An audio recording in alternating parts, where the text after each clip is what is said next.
Il leur dit aussi cette parabole. Un aveugle peut-il conduire un aveugle? Ne tomberont-ils pas tous deux dans une fosse?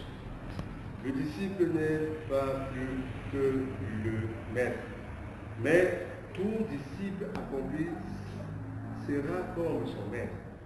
Pourquoi vois-tu la paille qui est dans l'œil de ton frère et n'aperçois-tu pas la poudre qui est dans ton œil?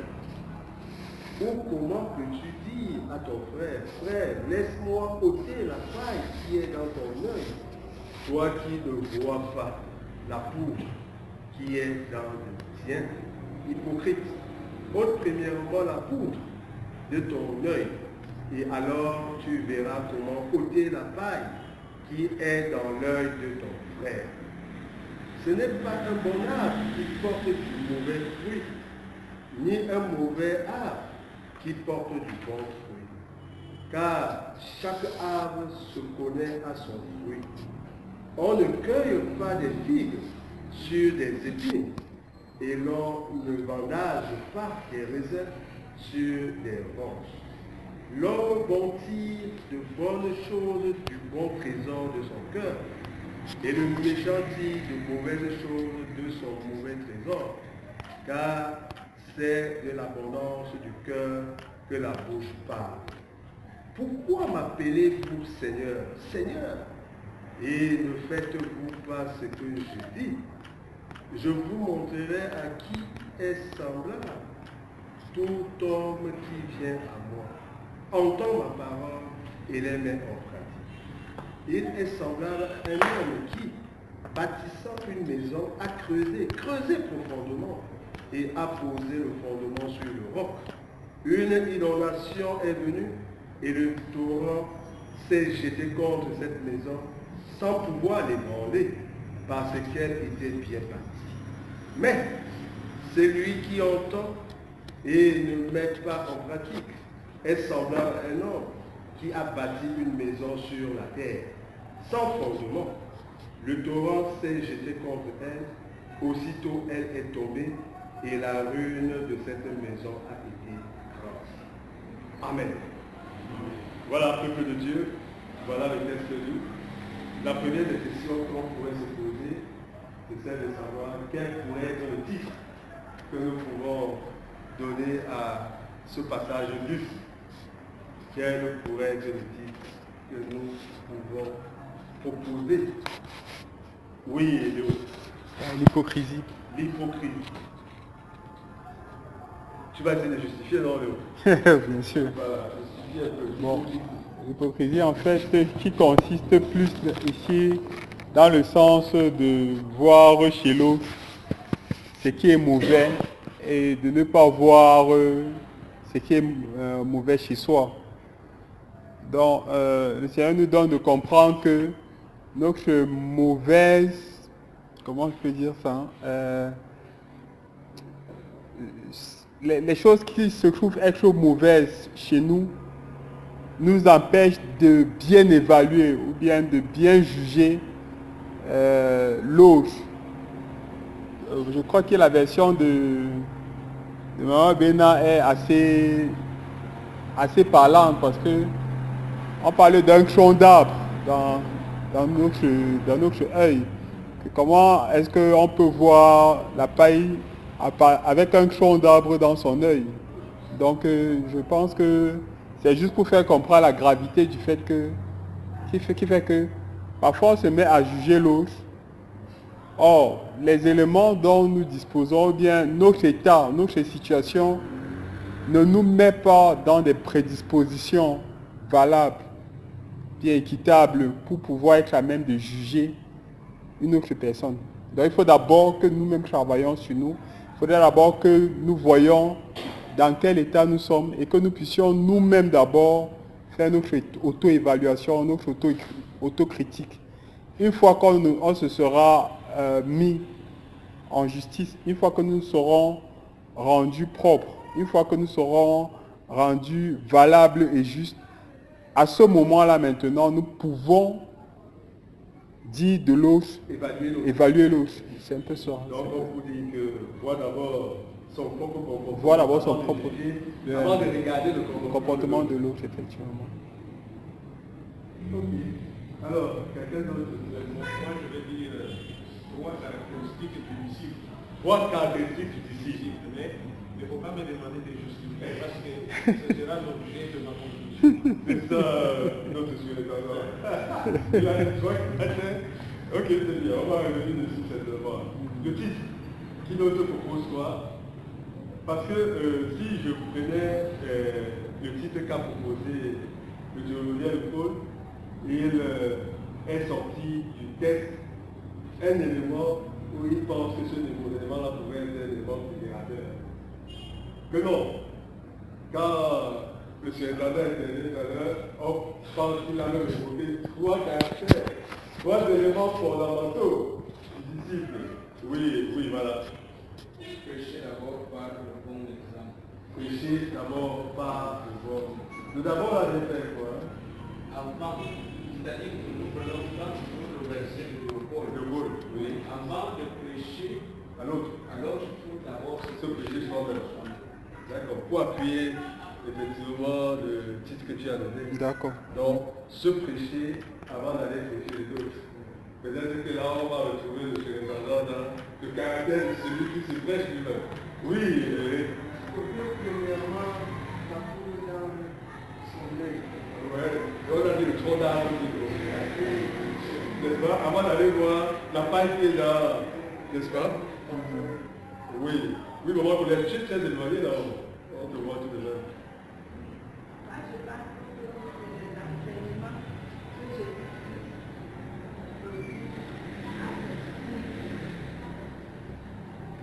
parce que si on parle de texte,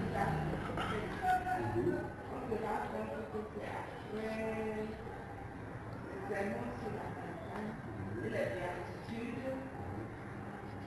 Il s'est mis à parler, à enseigner à ses disciples comment est-ce que je dois me comporter, je dois me faire. Ça, c'est tout le plan de ça. Et là, si on essaie avec les On peut le prendre. si on déroule chaque verset, on aura quelque chose. Fantastique. Donc c'est comme un titre qui fédère avec tous les éléments qu'on peut apporter. C'est clair. Oui, il s'agit effectivement d'une série d'enseignements où le Seigneur a vu trois éléments fondamentaux qu'on va tirer de la réalité. Ça rentre également dans les enseignements justement de Jésus-Christ. Où il veut faire la différence entre celui qui veut le suivre. On va revenir sur cette conclusion-là. Quelqu'un d'autre a-t-il quelque chose qu'il aurait vu par rapport à ce test lu? Bien. Je pense qu'on a épuisé quand même la première question, là. N'est-ce pas? Ou bien quelqu'un avec le tout là. Oui, Laurent Philo.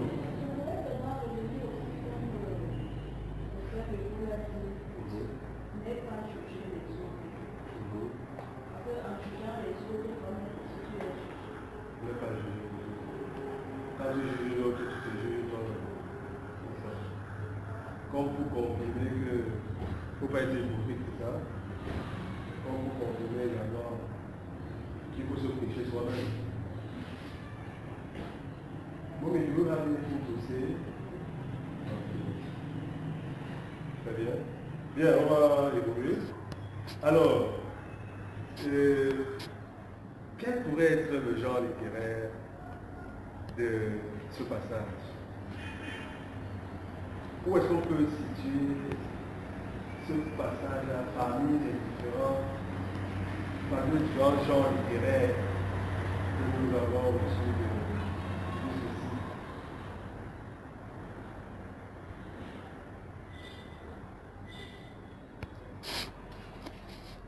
Oui.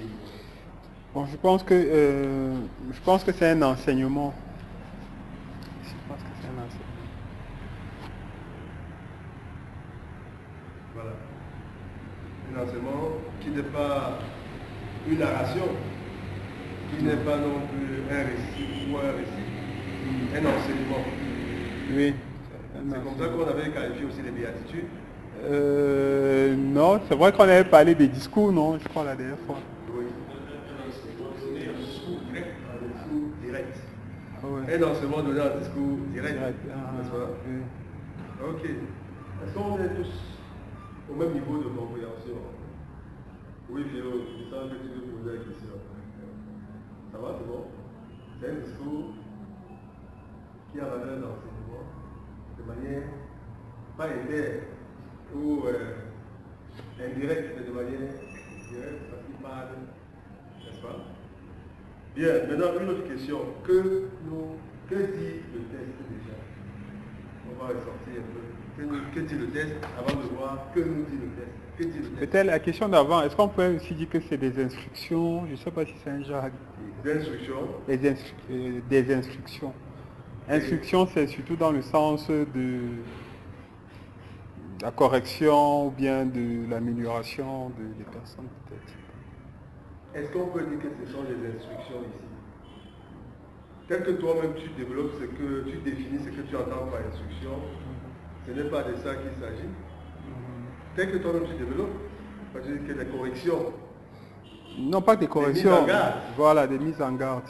Alors si les mises en garde ne sont pas dans la catégorie des instructions, parce que quand on dit instruction, de mon point de vue, je peux peut-être me tromper, c'est que je vous oblige.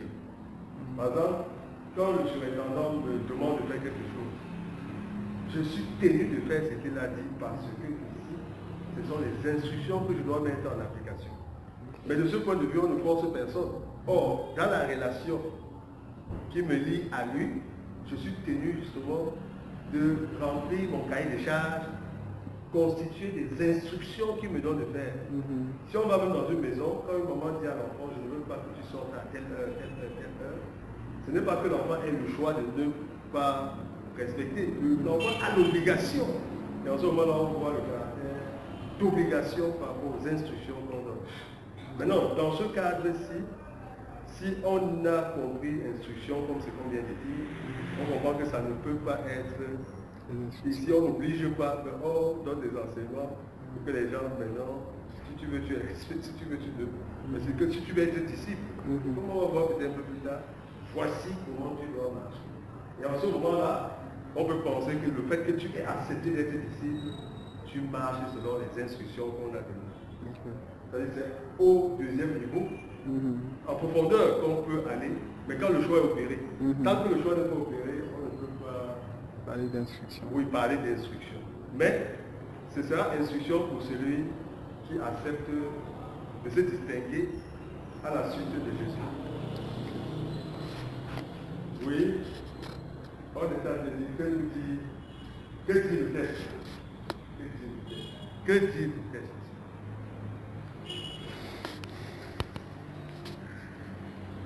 Que dit le texte?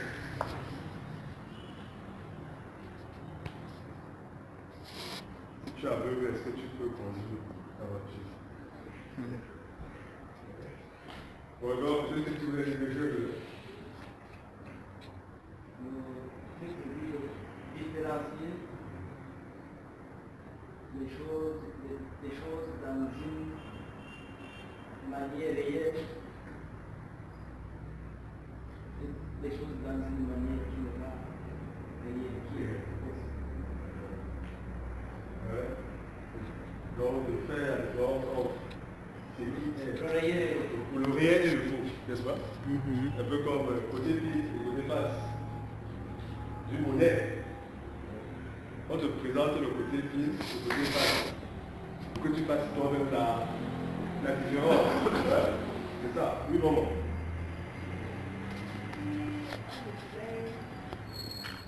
De place sur le plan spirituel. Quand le Seigneur est la deux que tu compris le semblant de l'artiste. Si on voit que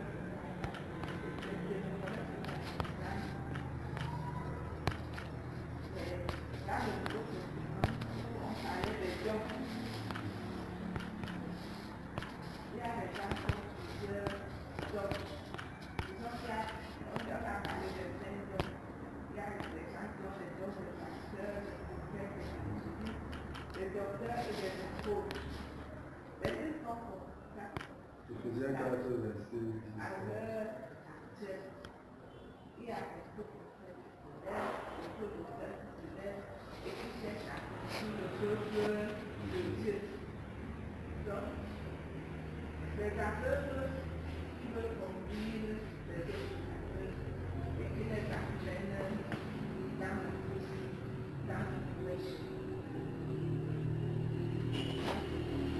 Tu as tellement vu juste, mais seulement tu arrives plus vite dans la question posée. On voulait d'abord qu'on voit ce que dit le test avant maintenant d'aller voir l'application avec les cas que tu viens de citer. Oui, maman. Oui, je pense que dans tout le texte ici, l'enseignement que Jésus enseigne, et ça se résume dans le verset 45. Le verset 45. Le verset 45 qui dit l'homme mange des bonnes choses, du bon trésor de son cœur. Mais le méchant tire des mauvaises choses de son mauvais trésor, car c'est de l'abondance du cœur de la bouche parle. Donc, après tout son enseignement, juste ici à la fin, avec les exemples qu'il vient de donner, et le verset 45, c'est le verset clé. Juste pour dire, voilà, si vous êtes bon, si vous êtes mauvais, le verset 45, pour moi, voilà. C'est le centre même de ce passage. De ce passage. Très bien, bon. C'est que tu expliques là pour comprendre. C'est bon. Alors, qui d'autre? Que dit le test? Que dit le test? Le test, c'est effectivement à parler des aveugles. C'est pas vrai? Oui. À parler des aveugles. Vous dites que quoi? Vous dites qu'un aveugle ne peut pas conduire les aveugles. C'est ça, non? C'est ce que vous dites. C'est ce que vous dites. Parce qu'on attend qu'on ressorte dans notre étude. C'est-à-dire qu'on sente de voir une question dans le test. Premièrement, on dit un aveugle ne peut pas conduire l'aveugle. Voilà. Donc c'est pour dire C'est vrai. si toi-même tu ne comprends même pas la parole, Comment tu vas expliquer aux autres? Tu vas prêcher aux autres parce que ce que toi tu fais, ça ne correspond même pas à ce que tu fais. Tu ne sais même pas ce qu'il faut faire. Donc c'est ça. L'aveugle ne peut pas conduire un aveugle. D'accord. Maintenant, si nous voulons répondre exactement à la question telle que vous la posez, ce que maman est en train de dire, c'est la question que nous dit. Voilà, je vais nous dire. C'est ça le problème. Elle est allée plus loin. Voilà. Parce que nous sommes déjà en train de voir que nous dit le test. Il y a beaucoup de choses à dire. Pour le moment, On peut seulement comprendre le test. Parce que quand on va arriver là, il y a beaucoup de choses à dire. On va prendre des petits exemples qui nous ont de voir que sincèrement nous sommes aveugles. Je crois qu'on est des élèves de ça. Ou mieux voir. Ok. Que dit le test? Nous avons déjà pris un élément. On dit un aveugle ne peut pas conduire un autre aveugle.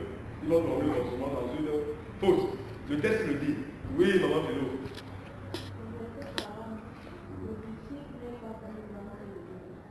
Oui.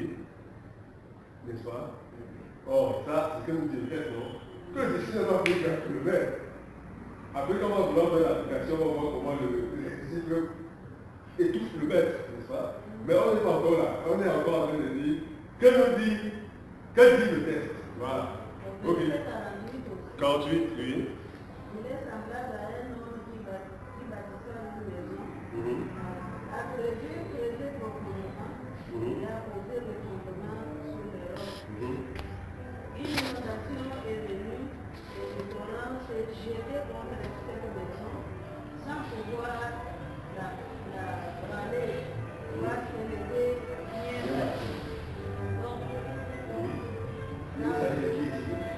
il s'agit de deux personnes alors qui bâtissent, l'autre bâtisse la maison sur les rocs, l'autre bâtisse sur le sable.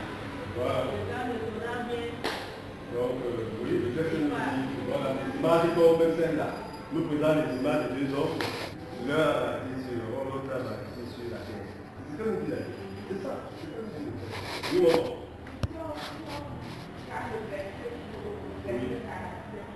Jésus dit, je vous montrerai à qui est ta place, tout homme qui vient en moi. En tant mes paroles, je les mets. C'est ce que dit le texte. C'est ça. Ça veut dire que Jésus est en train de décrire chaque personne comment ces disciples doivent être. C'est clair. C'est très bien. Est-ce qu'il y a encore une autre image qu'on n'a pas vue ici? Oui, il y a une autre image. Voilà. Le Seigneur dit que il n'est pas possible de voir la faille qui est dans l'œil de l'autre, alors que soi-même on a, oui Seigneur dit, il parle de tout, mais la fonction de mon pasteur parle de vous comprenez. Chaque fois que, vous savez, dans la Bible, il y a des passages qui vous font rire, il y a des passages, quand vous les lisez, vous êtes triste, d'autres non, vous êtes fâché. Mais ça, c'est un des passages qui me fait rire. Parce qu'en principe, quand vous avez une coupe, voyez la coupe là, vous l'avez dans l'œil, vous ne pouvez même pas boire. Mais Jésus dit que quelqu'un qui a toute une coupe, il voit quand même la paille. C'est vraiment rigolo. C'est vrai. Mais quand même ça, Jésus aussi, il était trop dur. Mais c'est ce qu'on appelle l'humour.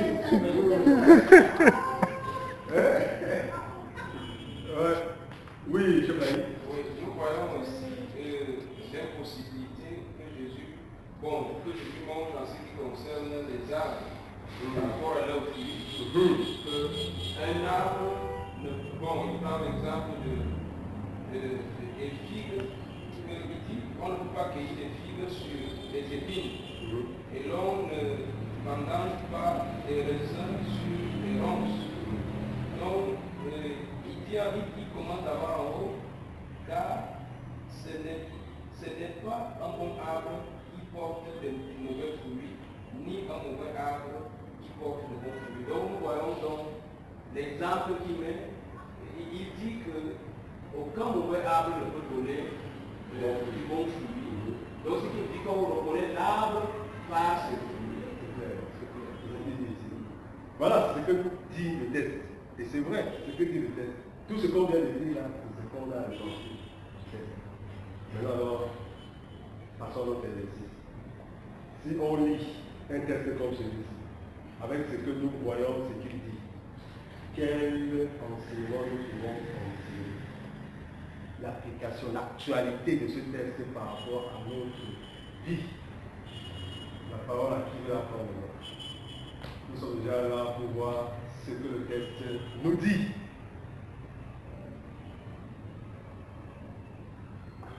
Oui, frère. Peut-être te dis rien. Pas pour le moment.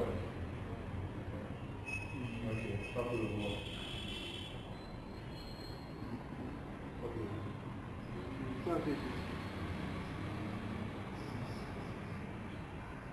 Oui, oui. Et Au verset 47, le 46, il nous dit que on appelait pour Seigneur, Seigneur, et tout passe que je vous dis. Donc c'est juste pour nous rappeler de veiller à ces recommandations et d'obéir à ses lois. tu peux bien dire ce que tu es là en disant ceci. Le Seigneur ne veut pas que nous l'appelions alors que nous sommes éloignés dans notre comportement sur lui. En ce moment, on comprend que voilà, c'est véritablement quelque chose que le texte nous dit, que ça ne sert à rien de dire Seigneur alors que le cœur est très très très éloigné. Voilà. En ce moment-là, c'est bon. C'est bien dit comme ça. Ok. Qui d'autre? Oui, Bon, oui, donc je pense qu'avec les choses que nous avons eu à tirer dans que nous dit le texte, nous donne de comprendre que le Seigneur nous demande en fait de faire beaucoup plus attention à nous-mêmes d'abord et de veiller nous-mêmes d'abord sur nos propres voies. Parce que vraiment sur un plan pratique, il y a des gens qui sont toujours prompts à calomnier, à dire des choses des autres.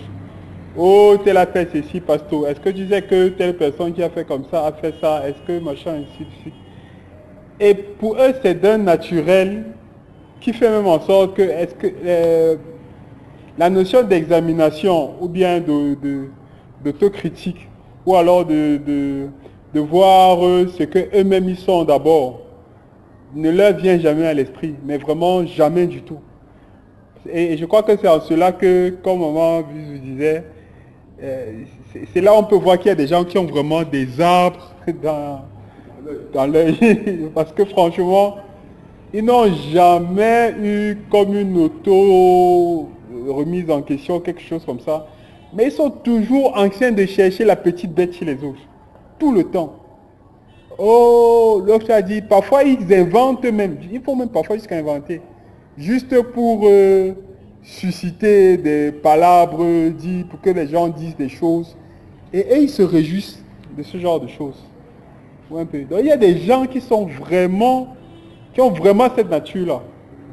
Vraiment. C'est-à-dire que même lorsqu'il n'y a pas la paille ou la pouffe dans l'œil de l'autre, ils vont même créer des semblants ou des... Donc je pense qu'il y a vraiment des gens qui ont vraiment ce...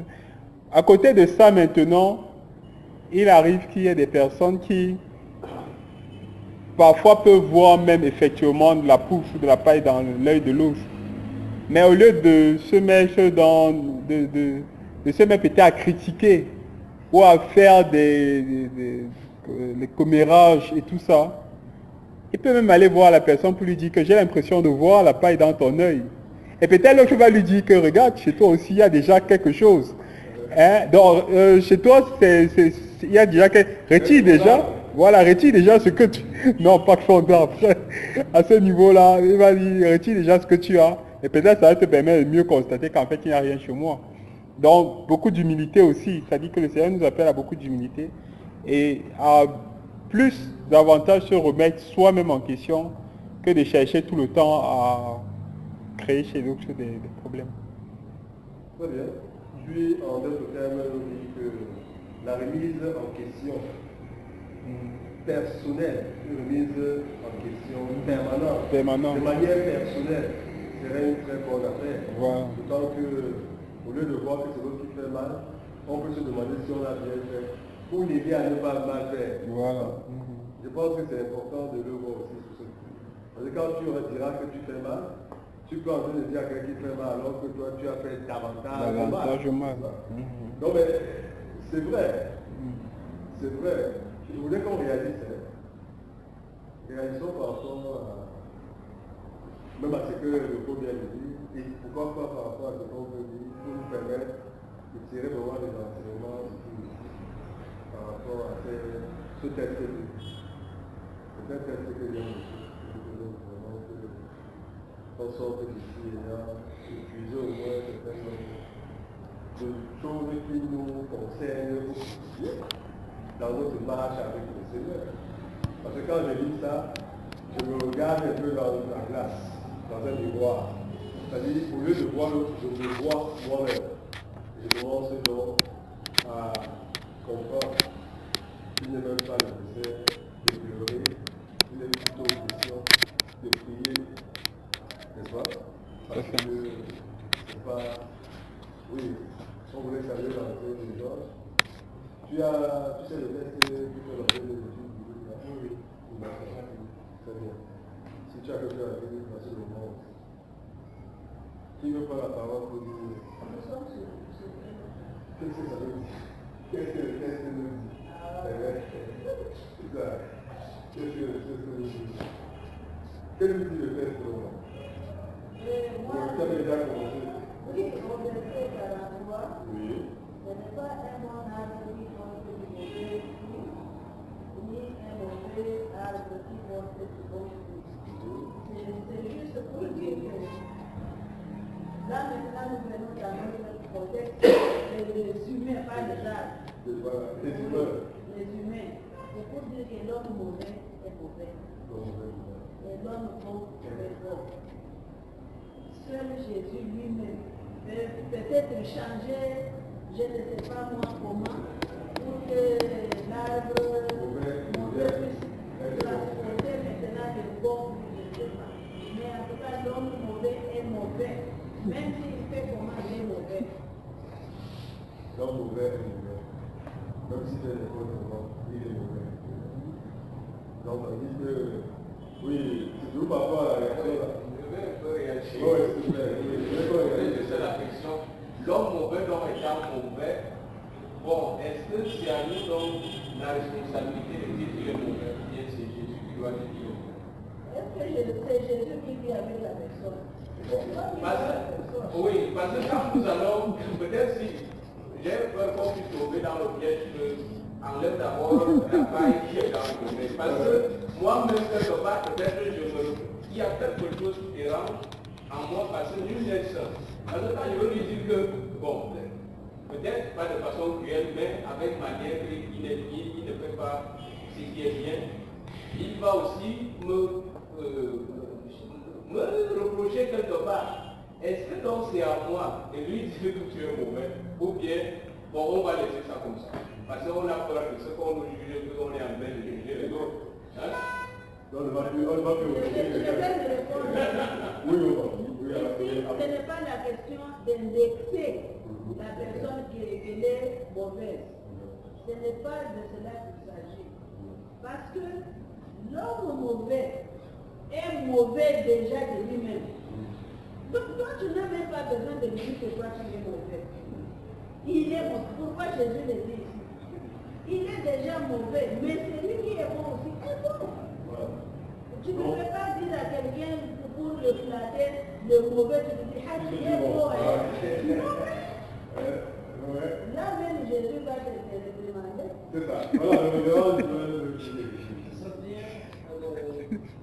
Ça veut dire la parabole du pharisien et le le pharisien, au lieu de s'approcher à Jésus, lui parler, il se comparait à quelqu'un d'autre. Mais le publicain ne se comparait à personne, il parlait à Jésus. Alors il faut que la vraie manière de faire, c'est qu'il ne faut pas se comparer à quelqu'un. Il faut seulement se comparer à Jésus. Et quand tu verras Jésus, tu connais les cas que tu as vus, et les mais ne pas regarder au lieu de tout ça. Ça, c'est bien. C'est très bien. Vous avez suivi ce qu'il a dit de l'autre. Que la maison du miroir, c'est pas l'autre, c'est Jésus. De manière que tout comportement, c'est très bien, merci mon Dieu, tout comportement que je dois avoir, ce n'est pas par rapport à quelqu'un d'autre, mais c'est par rapport à Jésus. Et si je marche à la suite du Seigneur, ça suppose donc que mes actes de journée me permettent d'être à l'aise à la suite du Seigneur. Mais si je marche comme il a demandé, forcément, je ne pourrais même pas le voir. Vous voyez, merci encore de l'avoir dit. Mais c'est important.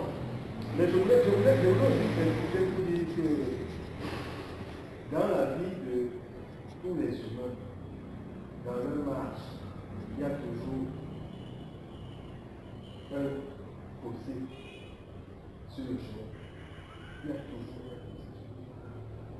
Mais pour surmonter ce fossé, les yeux ne peuvent pas permettre en réalité de surmonter. Si tu n'as pas les yeux donc de Jésus qui est la lumière, qui te donne de traverser aisément. Ce que je voulais dire un peu, c'est que nous sommes des humains. Et on dit, nous avons 3 étapes. Ou bien sûr, nous avons 3 étapes qu'on peut connaître. Si on ne fait pas très attention, c'est l'étape de l'animalité. Animalité. Là, c'est l'instinct animal. Qui voulait dire que tout ce que nous faisons, nous ne réfléchissons même pas, c'est l'instinct. On regarde si quelqu'un nous a perturbé, comment on peut faire pour le tuer. C'est l'instinct animal. Maintenant, la deuxième étape, c'est l'étape de l'humanité. Et là, c'est la raison qui est convoquée. On peut réfléchir pour dire, ok, comme il ne m'a pas insulté jusqu'à présent, je peux encore tolérer. Comme il ne m'a pas encore inquiété jusqu'à présent, je peux tolérer. Parce que la raison fait en sorte qu'on voit où se situe son intérêt avant de raisonner. Mais l'étape de notre contexte, c'est la troisième étape, étape de la disponibilité, où nous ne sommes plus conduits selon la chair, où nous sommes conduits selon l'esprit. Et en ce moment-là, nous pouvons ne même plus voir des gens dans leur erreur, mais nous pouvons nous voir plutôt que nous n'arrivons pas à faire ce qu'il faut faire pour empêcher les gens de se retrouver dans des erreurs, dans des situations. Donc c'est une, j'allais dire, ça devait être un état, il devait être une étape, un état où les enfants de Dieu que nous sommes, nous ne devons plus nous retrouver en train de moucharder, de dire les choses qui ne sont même pas fondées sur le dos de X ou de Y. Ce n'est pas des sacrilégicions. Parce qu'en fait, en développant de telles attitudes, c'est une preuve même qu'on n'a même pas connu Dieu. On ne connaît même pas Jésus. Et on peut être semblable à cette maison qui a été construite sur la terre. Donc le vent va passer et les dégâts seront assez visibles. Donc, il est bon de refuser davantage l'étape de l'animalité pour se retrouver dans ce qu'on va appeler dans cette étape-là, dans l'instinct. Et refuser même de trop raisonner. Parce qu'avec Dieu, ce n'est pas d'abord la folie. Les philosophes de ce monde-là, c'est folie au Dieu du Seigneur. Parce que là, on commence à réfléchir, on dit, bon, je vais faire semblant ou je vais faire. Quand on commence à faire ça, c'est l'hypocrisie, c'est ce qu'on a appelé l'hypocrisie. Parce qu'en réalité, c'est de ça qu'il s'agit. Par contre, si on est dans cet état de la divinité, c'est l'esprit maintenant qui nous donne d'adorer le Seigneur. Comme nous avons en réalité toutes les énergies nécessaires pour ça. On met ça à son service. C'est ça qu'il était question pour moi, souvent dans ce que nous avons lu là. Et ayant dit ça, je veux dire tout simplement aussi que Jésus nous montre également, dans le passage que nous avons, il nous montre également les conséquences liées soit à l'obéissance, soit à la désobéissance. Quand tu obéis, il y a des conséquences positives. Quand tu désobéis, il y a des conséquences négatives. Parce que les conséquences ne sont pas très négatives. Donc la sanction, c'est aussi ça. Qu'est-ce qui arrive à celui qui, en réalité, ne le suit pas? C'est lui qui le suit. C'est le texte qui le peut. Donc je pense que notre réalité est régulièrement mise à l'école. Oui, non. Moi, je veux que vous m'aidiez à mieux comprendre le verset 40. Le verset 40, on va pouvoir relire ça. Le verset 40. Oui. Le disciple n'est pas plus grand que le maître. Mais tout disciple accompli sera notre maître. Qui peut nous aider à comprendre ça? Le disciple n'est pas plus grand que son maître. Mais tout disciple accompli sera comme son maître. Oui. Peut-être. Bon, moi je pense que justement, ça rentre aussi un peu en droite ligne avec tout ce qu'on est en train de dire. C'est-à-dire que parfois on peut croire qu'on est tellement important qu'on doit se positionner en donneur de leçons. Ou bien se mettre dans la posture de celui qui est parfait et les autres sont imparfaits. Donc le Seigneur encore convoque beaucoup d'humilité. Parce qu'il fait comprendre que si lui-même a pu prendre la posture, selon certains documents que j'ai lus, d'esclaves pour nettoyer les pieds de ses disciples, ce n'est pas les disciples qui vont venir s'asseoir sur le trône en disant que nous on est plus grand que le maître ou on a plus d'autorité, non. Mais il fait comprendre que en cherchant effectivement à imiter, comme le pasteur faisait comprendre tout à l'heure, en fixant ses regards sur lui, en cherchant à faire de lui le modèle, on ne peut pas être plus grand que lui. C'est-à-dire que notre humilité va nous donner tout au plus d'accéder peut-être à sa dimension, mais chaque fois qu'on aura l'impression que nous le dépassons, il y aura un problème. Il y aura quelque chose qui aura été faussé à la base, parce qu'il est impossible pour nous de le dépasser lui. Donc, je pense que le texte nous fait comprendre qu'il faut que nous soyons d'abord humbles. Et chaque fois que l'orgueil ou bien le fait de croire que nous sommes suffisamment élevés, suffisamment grands pour condamner les autres, pour juger les autres, pour dire aux autres ce qu'ils sont ou bien ce qu'ils ne sont pas. Chaque fois qu'on va se retrouver dans cette posture, il faudra toujours, je disais qu'on se remette en question, mais comme le révérend disait, il faudra toujours avoir les regards fixés sur Jésus. Il faudra toujours garder le regard fixé que, maître, qu'est-ce qui ne va pas, est-ce que je peux m'améliorer, ainsi de suite, pour continuer à garder le cap de l'humilité auquel le Seigneur nous convoque, pour pouvoir arriver à sa stature, pour pouvoir être comme lui, pour être semblable à lui. Mais si nous avons l'impression qu'à un moment nous sommes suffisants, ou bien nous sommes autosuffisants, ou que nous n'avons plus besoin de lui, il y aura toujours un problème, il faudra réparer ça. Donc je pense que c'est un peu... Qui d'autre peut réagir sur la question? Oui, on verra passer.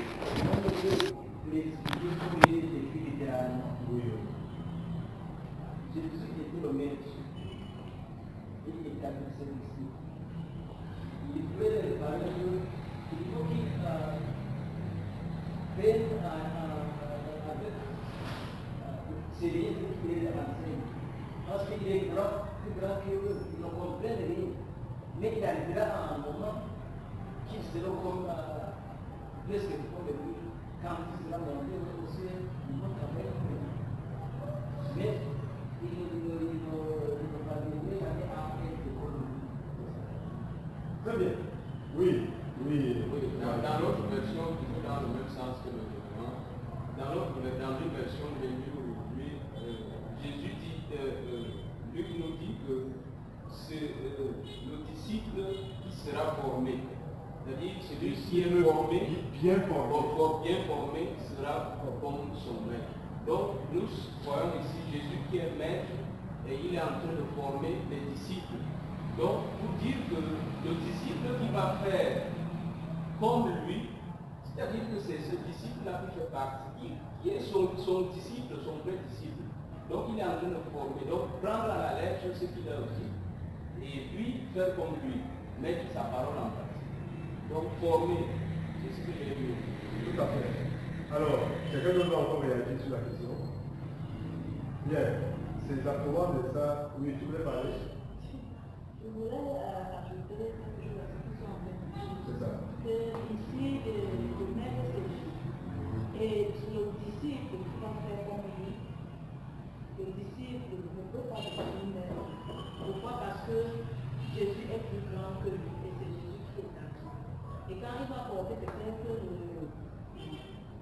le fardeau de l'orgueil, il ne pourra pas. Et ici, il pourra faire les choses que son maître a fait. Peut-être les miracles, comme il a dit que tout cela qu'il fera en ce moment. Il fera les miracles, mais il ne pourra pas devenir maître de sa maître. C'est la seule qui a dit ça. Il a dit que je suis sa mère. Ça vient sur comme lui. Parce qu'il y a deux images. On parle du maître, que tu comprennes mieux. On parle du maître et du disciple. Et dit le disciple n'est pas plus grand que le maître. N'est-ce pas? Mais lorsque le disciple sera accompli, c'est-à-dire que bien formé, il sera comme le maître. Comme le maître par rapport au miracle. Je veux dire, on va faire dans le corps. Voilà, dans le corps. Oui, ce que je voulais aussi dire, effectivement, tout ce que vous dites, c'est bien. Je voulais aussi ajouter que Jésus a donné un enseignement et il a encouragé ses disciples à être comme lui. C'est-à-dire à diriger aussi des maîtres pour former d'autres disciples. Je vous avais dit ici à un moment donné lors d'une étude que Dieu a envoyé Jésus-Christ en mission. Dieu et Jésus-Christ ont envoyé le Saint-Esprit en mission. Dieu, Jésus et le Saint-Esprit ont envoyé l'Église en mission. L'Église nous envoie. C'est-à-dire que les autorités que nous avons, ce sont eux qui nous envoient pour qu'on perpétue la mission. Comme vous dites que le maître, en réalité, est toujours celui qui oriente. Mais lorsque le disciple, lui, est affranchi, à savoir qu'il a suivi les conseils, il a mis en pratique ce que le maître a enseigné, il devient comme le maître. Et par conséquent, il peut aussi commencer à former d'autres disciples. C'est pourquoi il dit aller dans le monde entier et former les disciples. C'est ça, non? Oui. La grande commission. La grande commission. Voilà. C'est-à-dire qu'en fait, quand on dit disciple, c'est parce qu'il y a quelqu'un qui les nourrit. Et celui qui les nourrit est forcément. Alors, donc, pour revenir précisément dans notre contexte, nous avons nos maîtres, qui sont les disciples, qui sont en train de nous orienter, pour qu'à un moment donné, on soit également un peu ceux qui peuvent faire exactement tout ce que les maîtres font. Comme nous dit la parole. Voilà comment il faut comprendre.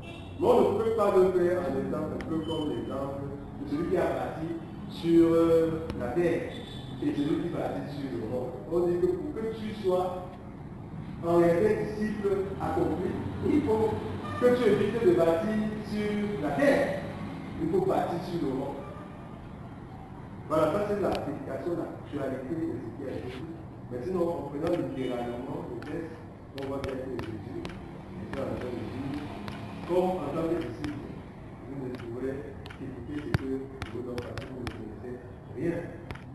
Et c'est de ça qu'il est question. Donc nous sommes aujourd'hui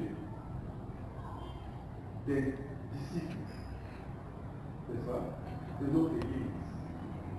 Et l'Église a des gens que le Seigneur a placés pour orienter. Et nous oriente. De manière que si nous sommes accomplis, il est possible pour nous maintenant de former d'autres disciples. C'est dans tout ça là qu'il fallait. Est-ce que quelqu'un avait quelque chose à ajouter ici? Moi, je voulais encore poser une autre question. Est-ce qu'aujourd'hui, est-ce que vraiment nous pouvons se prendre l'occupation du mal? Est-ce que nous pouvons vraiment comprendre cette question? Parce que vous allez voir que l'orgueil monte toujours aujourd'hui.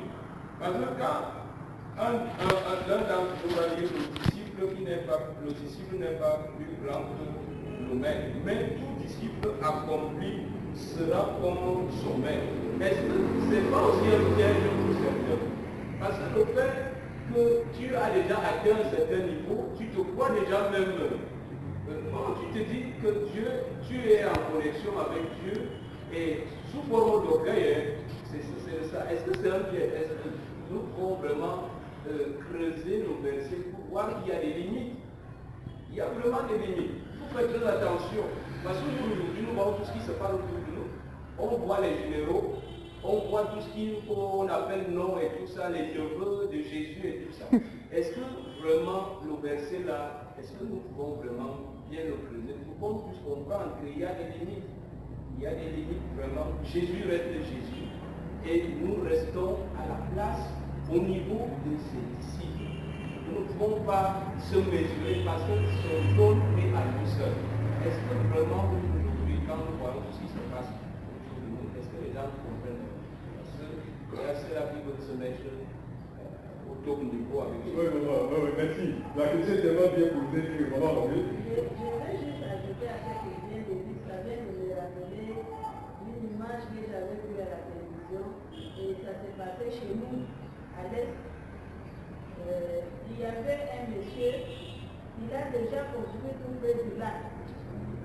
Il est avec sa femme, la maison là n'est même pas jolie, mais tout il y a des tissus verts avec des bois et tout. Alors les journalistes sont partis dans sa maison pour demander qu'est-ce qu'il faisait au lac comme ça avec la femme. Et il a dit c'est lui Jésus. Il est venu pour sauver maintenant le monde. On t'a envoyé par Jésus, il dit non, c'est moi Jésus. Le Jésus de la Bible est déjà mort. Maintenant c'est moi, Dieu m'a envoyé directement. Le monsieur là a tellement bavardé, moi j'étais là, j'étais en train de regarder. Donc pour aller avec ce qu'il a en train de dire, tellement qu'il récite les versets bibliques sans lire. il le récite comme ça, tellement il maîtrise la Bible. Donc pour lui, il est maintenant Jésus. Il dit carrément, je suis Jésus. Je vous dis, je ne suis pas chrétien. Ah non, c'est moi Jésus. Croyez à moi. Et vous serez sauvés. Je vais vous amener vers Dieu. Donc ce sont des choses comme ça. Parce qu'il a tellement de ces ailes-là. Je ne sais pas si ces ailes-là ce sont des ailes à verre.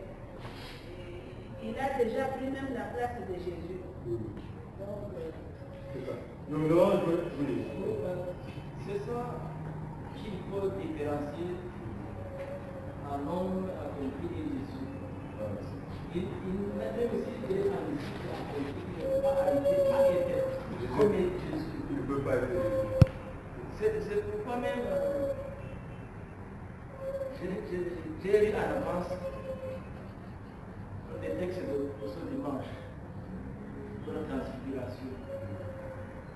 Parce que tout ce qui aimait Jésus, tout ce qui croyait en lui, il le mettait au même miracle que les Moïse, les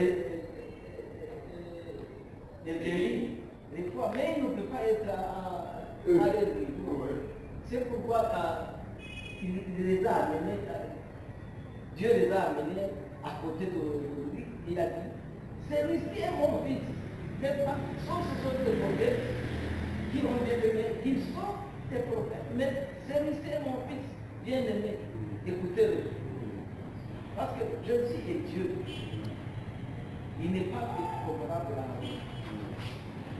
Très bien. Jésus est Dieu. Oui, mon révérend. Merci, parce que la question tantôt, c'était comme une question, tantôt il disait faisons attention. Donc je ne sais pas si c'était mis dans la même question, mais je vais faire intervenir. Quelque part, ici c'est Jésus qui parle. Il dit un disciple bien formé est comme son maître. Ça veut dire quoi? Ça veut dire tu viens chez moi, tu ne sais pas conduire la voiture. Je ne peux pas t'apprendre à conduire, je laisse d'autres choses là que je ne vais pas lui montrer. Pour que je reste le seul grand maître ici. Je ne veux pas lui montrer comment on fait la marche arrière. Je lui montre seulement comment on fait la marche avant. Non, ici il s'agit de recevoir les instructions et ce que mon maître est en train de me dire, de me donner comme instruction. Mais maintenant ici, le Seigneur nous amène tout simplement à savoir respecter le chef hiérarchique. C'est-à-dire parce que quand il parle, un aveugle, qu'on doit tomber. Mais quelque part, il dit, pourquoi m'appeler vous Seigneur et ne faites-vous pas? Supposons quelqu'un qui est à côté de Jésus, qui ne lui obéit pas, mais parce qu'il a passé la grande 3 ans, après il prend les bébés et vous me voyez, donc avec vous, n'est-ce pas, avec Jésus, donc maintenant je peux vous voir. Alors que lui, il ne recevait pas ce que le Seigneur lui donnait comme formation. Donc, voilà ce que le Seigneur est en train de nous dire ici.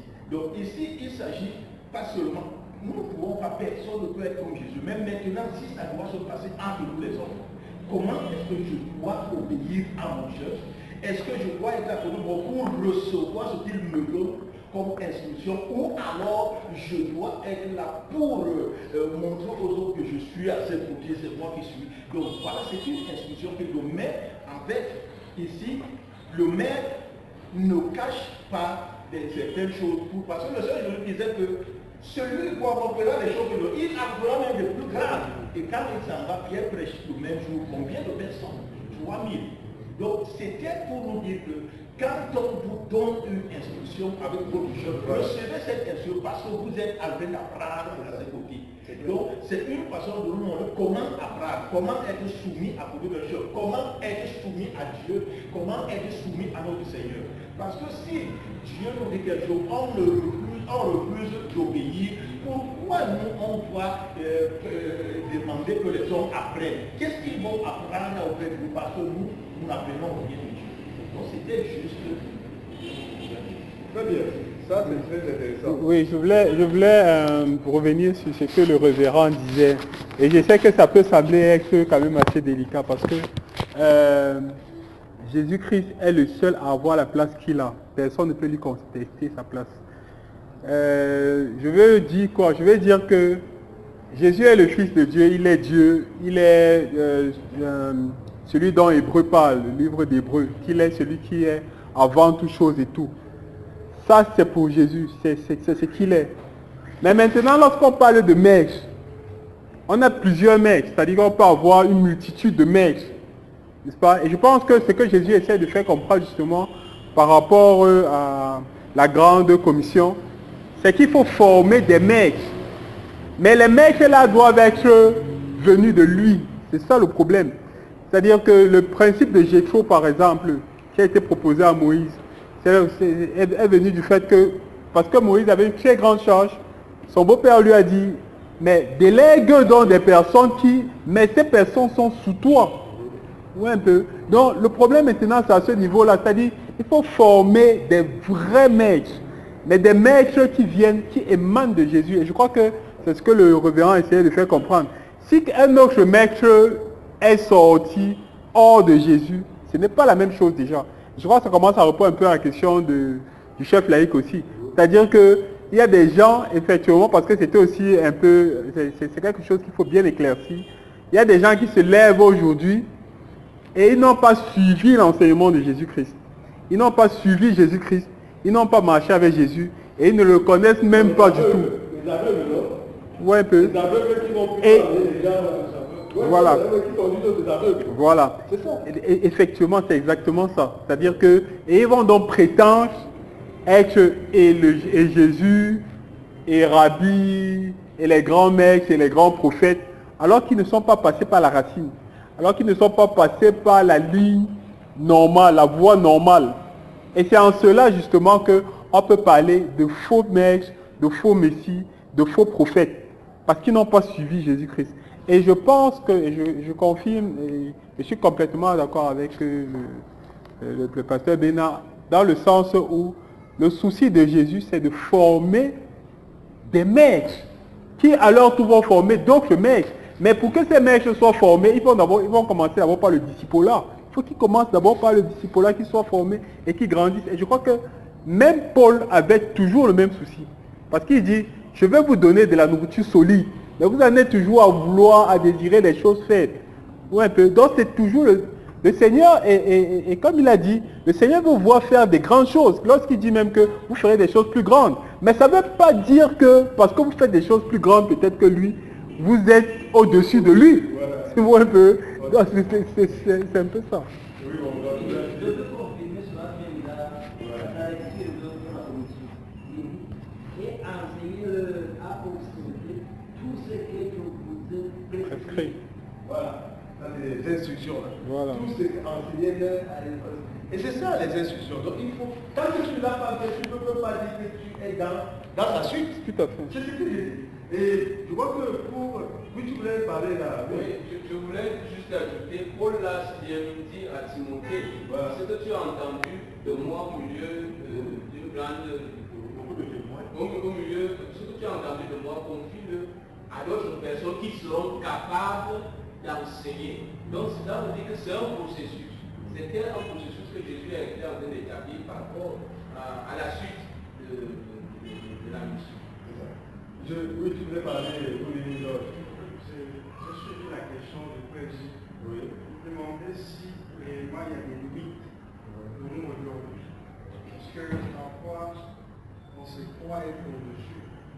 On peut prendre l'exemple de Lucifer, quand il était tout près de Dieu, quand Dieu l'envoyait en mission, le Dieu l'a désobéi, il n'a pas gardé sa place. Et Dieu l'a rejeté. Ce que je voulais dire, c'est quand j'ai lu le verset, c'est le verset 40, les disciples n'est pas plus que le maître, mais tout disciple accompli sera comme son maître. C'est-à-dire qu'on n'a pas dit, lorsqu'il est bien accompli, il a été bien formé, il sera maître, il sera comme. C'est-à-dire le disciple, il peut y arriver de faire certaines choses que son maître est en train de faire, mais il ne peut pas peut-être aller au-delà de ce que son maître faisait. Alors aujourd'hui aussi, pour nous, ça peut aussi nous interpeller, comme vous avez dit, je suis beaucoup des interventions, dit que nous ne devons pas rester dans cet esprit et dire qu'on est au-dessus de l'autre, surtout à la hiérarchie, que nous devons suivre les instructions, parce que nous ne serons jamais comme le maître, nous Nous ne serons jamais comme maître, mais comme le maître. Voilà un peu ce que je veux. Très bien. Je pense que nous avons bien compris les réponses et ça nous réconforte. Est-ce que je peux donc des disciples de quelqu'un pour qui je ne suis même pas les enseignements? C'est ça le problème. Oui, si tu ne suis pas les enseignements, tu ne vas pas. Et puis tu dis que tu es disciple, tu dis non, ça ne peut pas marcher. Donc nous sommes dans une communauté où nous avons une hiérarchie, nous avons... Si tu es rebelle, ça veut dire que tu n'es même pas dans les enseignements là. Et par conséquent, tu ne peux même pas être comme le maître. Or, pour être comme son maître, mais il faut rester au pied du maître. Parce qu'en fait, les disciples se font toujours au pied du maître pour recevoir les enseignements. C'est de ça qu'il s'agit. Maintenant, si quelqu'un s'élève un jour, il n'est pas au pied du maître, il vient déclarer qu'il est devenu le maître. Je pense que même la Bible a dit que c'est quelqu'un qui bâtit sa maison sur la terre. Sur la terre, au lieu de bâtir sur le roc.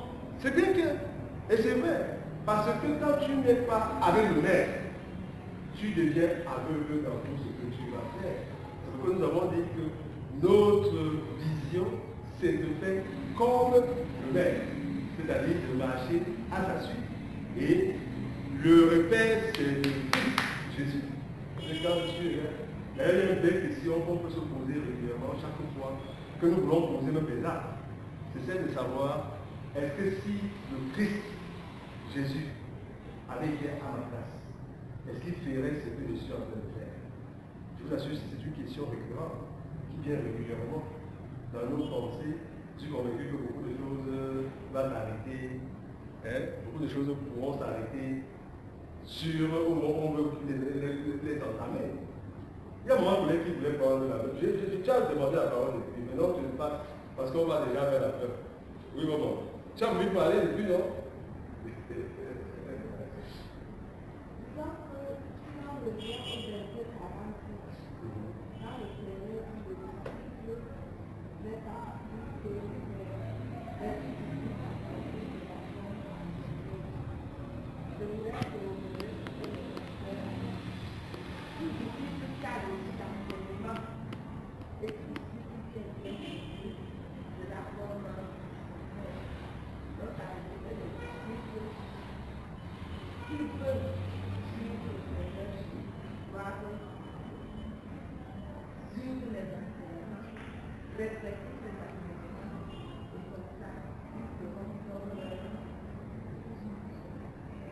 Comme leur maître, et ils feront les choses comme leur maître. C'est ce que je ne pas dans les gens qui vont faire des tâches, et vont faire des C'est plus grave.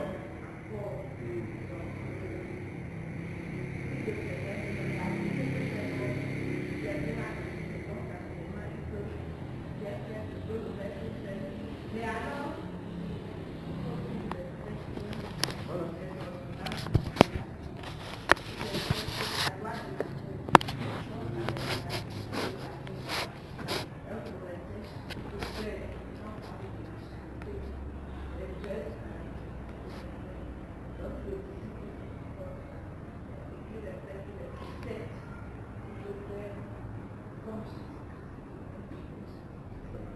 Parfois, on vient dans une maison, on dit, quel est cet enfant qui ressemble à son père dans son comportement? Vous voyez, c'est-à-dire qu'en réalité, même sa façon de s'asseoir, parce qu'il a vu papa s'asseoir au moment, papa, quand il prend la parole, l'enfant fait tout. On dit, ah ouais.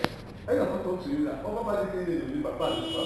Mais on va tout simplement dire qu'il fait comme son papa. Voilà, c'est ça qu'il s'agit. Et il a la bénédiction de son père pour avancer. Nous, par exemple, qui sommes des acteurs de Dieu, pasteurs, tu ne vois pas comment on peut réfléchir autrement que de recevoir la l'onction, la bénédiction de nos autorités. Je ne sais pas comment on peut faire. On doit recevoir plutôt l'onction, les bénédictions de nos autorités. C'est de ça qu'il s'agit. Donc on devrait avoir des attitudes, des comportements qui nous plaisent, d'avancer et d'avancer pour avoir des bénédictions qui pourraient... Quand on ne va pas payer son enfant, quelqu'un d'autre que c'est ça qui s'agit. Ok, je crois qu'on va passer à la parole maintenant chez les parents pour conclure cet enseignement. Merci beaucoup. Je disais dès le début, il s'agit ici de trois caractéristiques du disciple. Et la première caractéristique, on a beaucoup discuté ici, c'est ça, le disciple,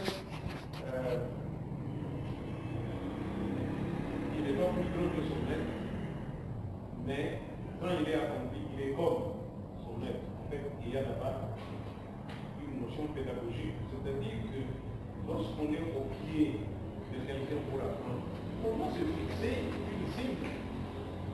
Il faut se dire que moi aussi je vais arriver là. C'est ça en fait que ça veut dire. Parce que quand on est en train d'apprendre et qu'on se fixe aucune cible, il n'y a pas de vision, et comme dit la Bible, mon peuple humain fait pour des connaissances, parce que pour d'autres traductions dit faute de vision.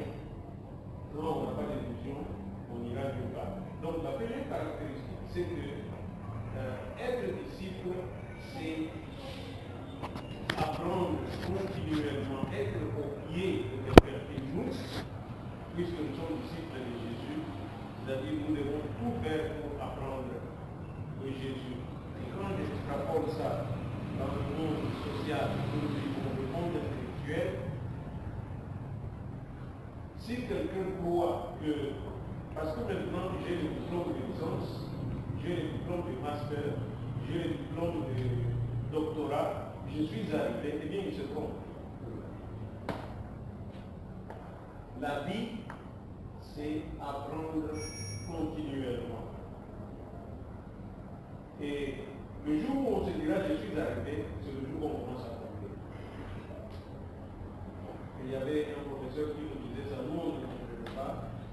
Il nous a dit, au fur et à mesure que tu avances avec les études, tu découvres que tu ne sais rien. Si on veut vraiment être disciple de Jésus, il faut continuer à apprendre. Parce que le champ d'action est très vaste. Nous avons beaucoup de choses à découvrir. Ça, c'est la première caractéristique.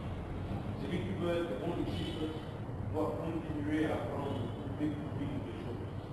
C'est vrai que nous n'arriverons jamais à la stature de Jésus dans ce monde, mais ce sera différent lorsque nous le verrons face à face au ciel. La deuxième caractéristique dont il est question ici, c'est que c'est là où il dit que un bon arbre ne peut jamais produire de mauvais fruits et un mauvais arbre ne peut pas produire de bons fruits. Le bon disciple pose de bons actes, de bonnes actions. C'est comme ça, ça ne trompe pas. Et comme maman le disait tout à l'heure, si on pose toujours de mauvais actes, ce n'est même pas nous qui allons juger la personne, ça va sans nous. Tout le monde voit et sait que celui-là, non, son père n'est pas Dieu. Donc le bon disciple pose de bons actes et ça fait une bonne odeur aux yeux des dieux et dans la société aussi. Et la troisième caractéristique, c'est que être disciple de Jésus, ce n'est pas seulement écouter. C'est là qui termine, là où on fait la comparaison des deux personnes. Une qui bâtit sur le roc et l'autre sur la terre. Bon, Bible dit terre, mais Matthieu dit le sable. Celui qui a bâti sur le roc, un torrent vient, ça ne bouge pas. Mais celui qui a bâti sur la terre, sur le sable, quand la pluie vient, ça tombe et ça emporte le vent. Et son illustration, c'est que celui qui écoute sa parole et obéit est comme celui qui bâtit sur le roc. Mais si on écoute seulement, on n'obéit pas, on est comme celui qui bâtit sur le sable. Donc, trois caractéristiques d'un disciple. Le disciple continue à apprendre. Il n'arrête jamais d'apprendre jusqu'à ce que nous irons rencontrer Jésus. Deuxième caractéristique, le disciple pose de bons actes de façon qu'on n'insulte pas l'Église. on n'insulte pas Dieu. Et troisième caractéristique, le disciple ne se limite pas seulement à écouter la parole, mais il obéit à ce que la parole dit. Amen. Ah ouais, bah oui. Quand on a compris comme ça, c'est pas que ça t'entend que tout simplement. Bien, on a écouté notre étude, moi j'étais très béni par cette étude, surtout avec la réflexion de la conclusion que nous avons obtenue maintenant. Comment ne pas être heureux d'apprendre encore et toujours que nous glorifions le Seigneur. Ah,